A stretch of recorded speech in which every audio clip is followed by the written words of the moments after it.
Dash is like a bank account without having balance in it. Options നോക്കാം. A credit card, B debit card, C current deposit account, D endowment account. എന്താണ് question?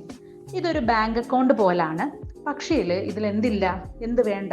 Balance വേണ്ട. Balance ഇല്ലാത്ത ഒരു account ആണ്. ഏത് account എന്നാണ് ചോദിച്ചിരിക്കുന്നത്. അപ്പം നമ്മുടെ ആൻസർ വരുന്നത് ക്രെഡിറ്റ് കാർഡാണ്. എന്താണ്? Credit card.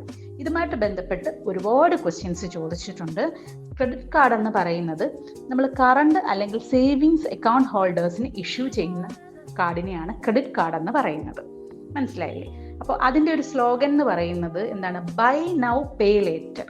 ഇപ്പം വാങ്ങിക്കുക, പിന്നീട് കൊടുക്കുക. എന്താണ്? Buy now pay later. അപ്പം നമ്മുടെ കയ്യിൽ എന്തുണ്ട്? ഡെബിറ്റ് കാർഡ് ഉണ്ട് അല്ലേ?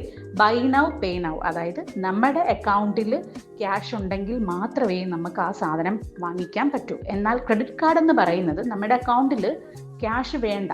ഓക്കെ, ഒരു സർട്ടൺ ലിമിറ്റ് വരെ, ഒരു പരിധി വരെ നമുക്ക് ഗുഡ്സ് ആൻഡ് സർവീസ് പർച്ചേസ് ചെയ്യാം ഇമ്മീഡിയറ്റ് പേയ്മെന്റ് ഇല്ലാതെ. അതായത് എന്താണ്? മലയാളത്തിൽ പറഞ്ഞാൽ കടത്തിന് പർച്ചേസ് ചെയ്യാം. അതാണ് എന്ത്? ക്രെഡിറ്റ് കാർഡ് ഉണ്ടെങ്കിലുള്ള ഗുണം എന്ന് പറയുന്നത്. ഓക്കെ, അപ്പോൾ നമ്മുടെ കയ്യിലുള്ള എന്താണ്? നമ്മളൊക്കെ സാധാരണക്കാരാണ്, അവരുടെ കയ്യിലൊക്കെ ഉള്ള എന്താണ്? നമ്മുടെ ഡെബിറ്റ് കാർഡാണ്. എന്നാൽ ബിസിനസ്സുകാർ അല്ലെങ്കിൽ കറണ്ട് അക്കൗണ്ട്, സേവിങ്സ് അക്കൗണ്ട് ഹോൾഡേഴ്സിനൊക്കെ ഉള്ള കാർഡാണ് എന്ത്? ക്രെഡിറ്റ് കാർഡ് എന്ന് പറയുന്നത്. Buy now pay later. എന്നാൽ ഡെബിറ്റ് കാർഡിന്റെ സ്ലോഗൻ എന്താണ്? Buy now pay now. Okay, അപ്പൊ ഇവിടെ ക്വസ്റ്റ്യൻ കണ്ടോ? പല രീതിയിലാണ് ക്വസ്റ്റ്യൻ ചോദിച്ചിരിക്കുന്നത്. ഇതൊരു ബാങ്ക് അക്കൗണ്ട് പോലാണ്. ഇവിടെ എന്ത് വേണ്ട? ഈ അക്കൗണ്ടിന് ബാലൻസ് ഇല്ല. അപ്പൊ അത് ഏത് അക്കൗണ്ടാണ്? ക്രെഡിറ്റ് കാർഡാണ്. Okay, answer is credit card.